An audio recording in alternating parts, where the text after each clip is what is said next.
Hello, this is Dr. Grande. Today's question is, can I analyze the case of Laurie Shaver? Just a reminder, I'm not diagnosing anybody in this video, only speculating about what could be happening in a situation like this. If you enjoyed this video, please like it, subscribe to my channel, and consider supporting me on Patreon. I will put the link to Patreon in the description for this video. First, I'll look at the background of this case, move to the timeline of the crime, then offer my analysis. Laurie Lee Shaver was born on October 30, 1982, and lived in the state of Florida. Right out of high school, she married a man named Michael Douglas Shaver. He eventually found work as a monorail technician at Disney World.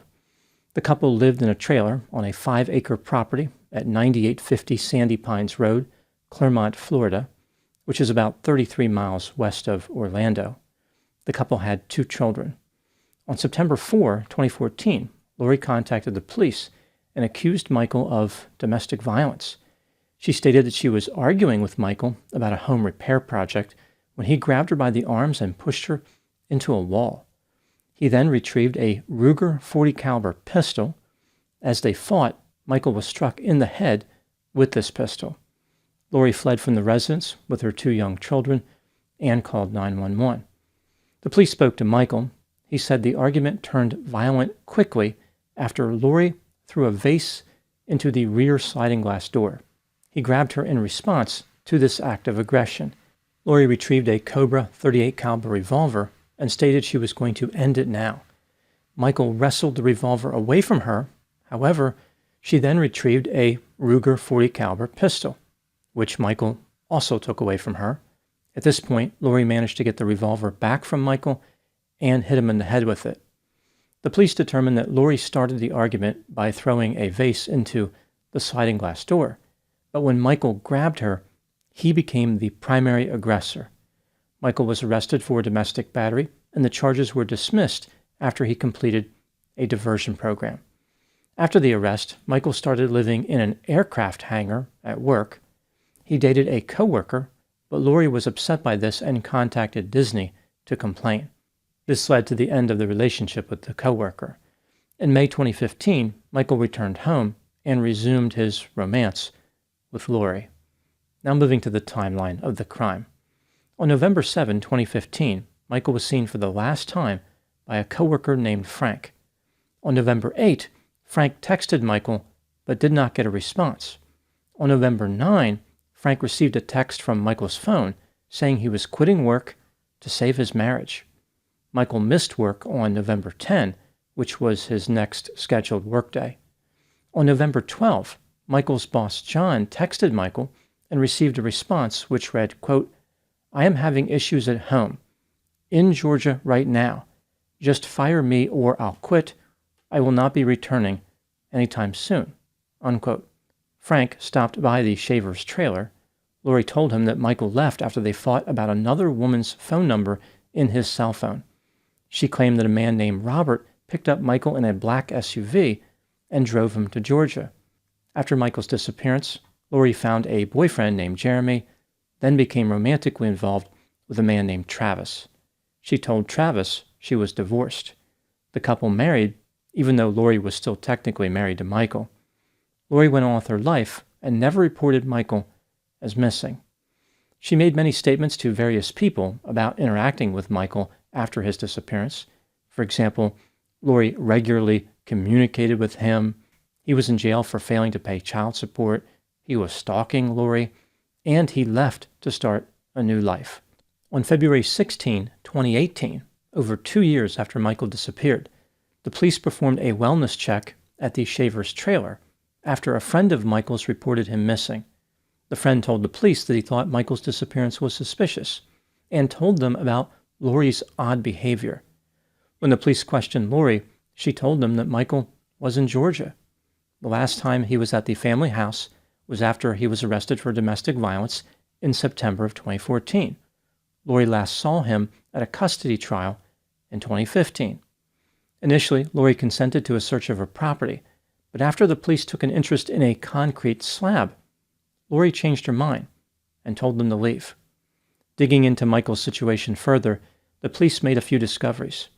Laurie had told people that a man named Robert had picked up Michael and driven him to Georgia. The police spoke to Robert. He denied ever doing that. The last cell phone call that Michael made was on November 7, 2015 at 5:48 p.m. He was last seen that same day by his coworker Frank, as I mentioned. Michael did not have a current driver's license, cell phone, or passport. He was the target of a 2016 civil action for failing to pay for a credit card, but he was never served because he could not be located. Purchases were made using Michael's financial accounts after his disappearance, but the items were shipped to Laurie's trailer. Laurie never attempted to file for child support or attempted to call Michael's cell phone. Before his disappearance, she regularly called him on his cell phone. Laurie sold her husband's firearms and tools in December of 2015, right after he went missing. In September of 2016, Laurie had a concrete slab built on her property.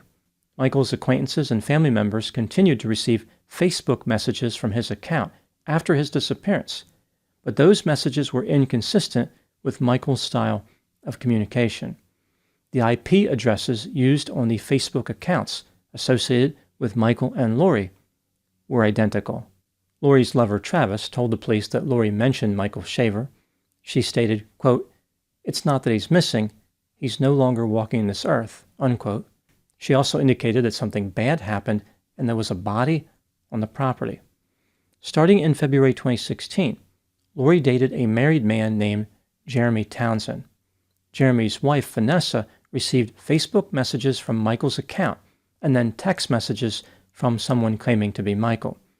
The messages informed Vanessa that Jeremy was having an affair with Laurie and advised her to get a divorce. Jeremy broke off the affair with Laurie and went back to Vanessa.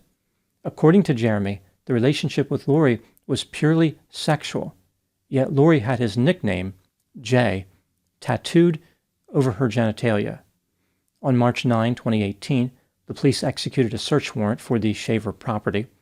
They found Michael's remains in the ground under the concrete slab. It appeared as though Michael's body had been there for a long time. He had been killed by a single gunshot wound to the back of the head. The gun used to kill him was a .38 caliber revolver. Prior to this, in October 2017, Laurie had sold a pink .38 caliber revolver to a neighbor. This neighbor turned the gun over to the authorities. The revolver was tested to see if it fired the bullet that killed Michael, but the results were inconclusive. When Michael disappeared, Laurie had access to 4 .38 caliber revolvers. The police believe that Michael had been murdered sometime between November 7, 2015, the last day he was seen alive, and November 10, when he missed work. On October 1, 2020, Laurie was charged with second-degree murder and accessory after the fact to second-degree murder. In December 2020, she was released on bond. In March 2021, Laurie and her attorney released an unusual video on YouTube asking people to donate money for Laurie's legal defense. In the video, Laurie denied being the killer, and her attorney implied that a man Laurie knew may have been the killer. Later, Laurie's attorney claimed that Laurie's daughter, who was 7 years old when Michael was killed, may have been the shooter. During an interview, he implied that a man named Mr. Townsend could have been responsible for both Michael's murder and the disposal of Michael's body. Laurie's attorney may be referring to Laurie's former lover, Jeremy Townsend. At the time of making this video, Laurie maintains the presumption of innocence as her case continues to work its way closer to trial. Now moving to my analysis. Laurie Shaver maintains her innocence and has argued that she could not be the killer because she loved her children. The state, of course, disagrees about the murder part. They are confident that Laurie is the killer. This brings me to the question, is Laurie guilty of murder? Let's take a look at the evidence both for and against the idea that she is guilty, starting with the inculpatory factors. A coworker of Michael's said that a few months before he disappeared, Michael came into work with several bruises on his face, chest, and arms. He told her that Laurie punched him. Michael went missing in November 2015.